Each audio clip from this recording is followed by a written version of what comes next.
好，来看看今天小狼给大伙带来一个久违的一个拳皇98的 TAS 表演啊！这个 TAS 表演大伙也看到了啊，韩国队，韩国队的98-879，哎，大家伙都了解，非常有趣啊！下重手之后，各种无限小霸气，只要你没有气，就可以无限霸气脚，回身接上必杀啊！这个血量呢是刚刚好打死。正常来讲呢，98呢这个游戏啊，是我小的时候呢非常喜欢的游戏啊，就是说格斗游戏呢，我最喜欢的是97，那毋庸置疑啊，是因为太情怀了。虽然那个游戏，这个比较拉啊，这个各种 bug， 当然98呢是仅次于97的啊。再往后呢，大家伙可以猜一下啊。当然事实上呢，韩国队啊，这个金家潘在98角色当中呢，其实并不是一个强力角色，甚至呢分数呢是中游啊，当然呢也不是连中上都不是。但是呢，它是有一个非常有趣的机制啊，就是比97多了这个传说中的各种霸气脚，而且还有这个各种特殊技的后接，某种情况下呢还多了一个正摇脚，在各种意义上呢，大家伙儿就比较了解了。其实这个是一个非常秀的人，但实战当中呢，秀并没有什么太大的卵用，而且呢，虽然说并没有近招，你这个无限霸气脚啊，包括你什么这个无限飞翔脚，在实战当中呢。非常难啊，非常难，就是你没有机会命中它，而不是说你练的有多难。所以说，在某种情况下呢，我只能用一句话来形容啊，就是说，咱们用 TAS 表演啊，确实非常的帅，但人脑的话，就没法说了啊。好，直接打晕。其实98的打晕机制啊，比97呢要这个严格的多啊。97的话呢，6个中庸机全人物基本都晕，大蛇除外啊。但是其他的人啊，98的话就不一样了。好，回马枪3连，然后直接小旋风原地，这是唯一没有把人打晕的啊！跳跳 C 打了3连，大家伙看不看见？跳 C 打了3连，然后呢前倾腿压制落地站臂接必杀。猴子的话呢，看起来也是蛮秀的。刚才你们也看到，也是可以实割的啊。当然这个现实当中的这个飞翔脚不是那么好练的。好，4点轻攻击，最后一点点轻腿啊！很多人说为什么要点轻腿？其实轻手比轻腿一样的啊，只是节奏不如轻手好。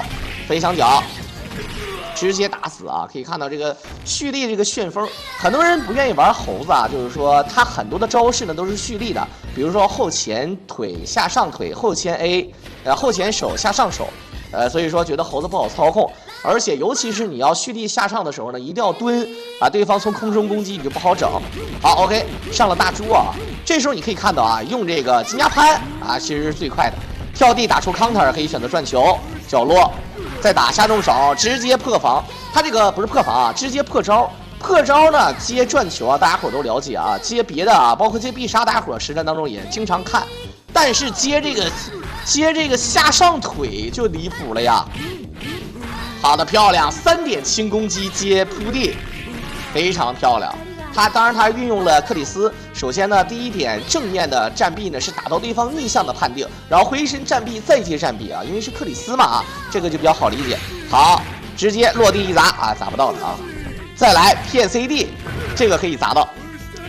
下重手破防，哎，不用破防也能打到的啊。他起跳不是破防去了啊，他 counter 啊，他如果起跳打 counter 也是可以的。打 counter 呢就是破招，对方出招式的时候啊，你出击，就即便不是所谓的 CD 啊，你也可以直接连的啊。当然事实上大家伙看得很清楚，这个大猪呢要暴力起来也挺狠，确实挺狠。这个一旦破招接这个扑地啊，当然事实上呢，如果对方倒地受身，你会挨打的啊，不是那么好整的。好，这个就是多出来的招式，但是并没有什么太大用处。一踩无限滑翔步，好，勾引他过来，一个后地，飞翔脚，正身位。这个呢，很多人说还可以无限霸气嘛。首先你看到有气儿啊，有气儿你练霸气脚，首先重手下腿，再后前腿，你再下腿，你会发现这是无限霸气脚，对吧？但是事实上呢，你下腿后前腿的时候，他就出必杀了呀，他就出必杀了啊，他有气儿他就出必杀的啊，你试一下就知道了啊。好 ，OK， 上猴子，可以看到跳 CD 接飞扑。这都是多了很多的技能啊，包括老头啊，他也是有这个喷酒的这个技能，但总体上来讲呢，确实不太好操控啊，因为个人感觉呢，对于98来说呢，它少了很多的模糊指令啊，发招比较准确。而且呢，指令头技能呢是有姿势的，就即便我抓不到人是有姿势的啊，就是某种意义上来讲呢，98比97好玩但是呢，在经典程度上呢就不如了。这个就是为什么说现在有也不能说劣币驱逐良币啊，我不是说97比较劣。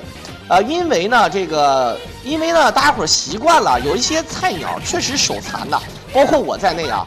你说你手残，你玩98他就玩不了，真玩不了啊！你玩97，还是好了，打晕直接起身转死就可以了啊。这个你玩97呢，有很多模糊指令，随随便便就能摇出来招啊，就很多人觉得好玩，就是在这儿，它上手比较好上手，就好比现在王者荣耀，对吧？它就是。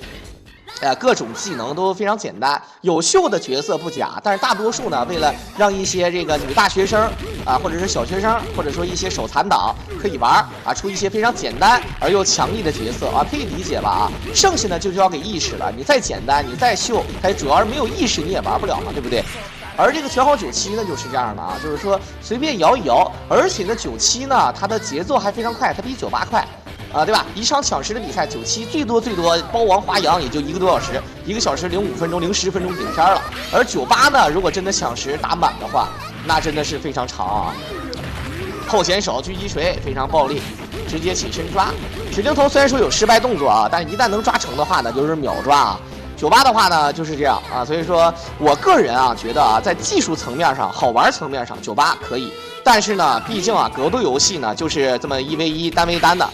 没有办法说谁玩游戏都不喜欢输，你这种必杀可以，这个相当于超级大输出了大家伙刚才我也说了，确实没有办法跟大家伙解释这个事儿，就是说，之所以98和后面的不经典，它开发了那么多玩法模式，反而对于手残党来说呢，更没法上手了。格斗游戏是这样的，输了代表人，对吧？以前咱们还可以说，我对吧？对方是摇杆，或者说我摇杆坏了再不就是对方是啥？比如说对方卡开迅雷，再就是你太龟了对方太龟了，我是华丽手玩法，我华丽的，那对方太龟了有点讨厌，是吧？大家伙可以这么理解但是现在呢，网速也快了，你不能说卡了吧？这是第一。第二呢，都有摇杆，你想玩你买呀。第三，对方龟你也可以龟他选这个角色赖你也可以赖对不对这个所以说赖不了别人。赖不了别人呢就玩不了，都是看这些高手玩，没有说自己玩的，自己玩输了你像王者荣耀还能给你开个人机，或者说你输了可以赖队友，对不对就是这个意思OK， 当然在这里很多人说为什么节奏变得比前面几局要慢了呢？众所周知拳皇98呢在最后一组，底下这3组无论是8神组还是体育组还是那个3巨头组都是增加了自己的这个血量所以说这个或者说是防御力反正大概就是这个情况。那在某种意义上呢，咱们就只能说是打得稍微慢点，包括最后的这个卢卡尔也是98呢其实节奏确实慢了很多。飞翔脚再飞翔脚可以接必杀，最后接必杀搞定了可以。再打可能要打晕了是不是 ？OK， 谁要是实战当中有这样的金甲盘，那真的是无敌了97呢这招呢也不能练，就即便你能练出来，也是无限连的违规嘛。98你这边98你这招你实战你要是练出来你玩可以完全没有问题的OK， 可以来看看卢卡尔这一局最后一个角色看看他先长了长气，然后晃了晃，好，可以看到有多少连，垂直下扎，飞翔脚，你说打他能打多少连才能打晕呢？瞅一瞅好，爆气晕掉，下重手前轻腿接必杀，直接一套秒，这也算十哥这打晕十哥也是算的，非常的漂亮。OK， 那就是传说中的拳皇98韩国队金牙潘呢还是蛮帅的猴子也可以十哥，但是这个大猪呢想要十哥条件比较苛刻，刚才你们也可以看到对方闪身逆向回身重腿打出判定，接这个铁球大暴走的必杀最后一点出轻腿，然后马上接上一个超必杀的飞扑，这个十哥呢即便是 TAS也要运营很长时间才能运营。OK， 最后卢卡尔自爆，在片尾的最后呢，也是感谢大家伙的收听。如果大家伙支持我狼解说可以点击屏幕上的关注、订阅、转发、评论和赞来支持我了。我们就下期再见吧。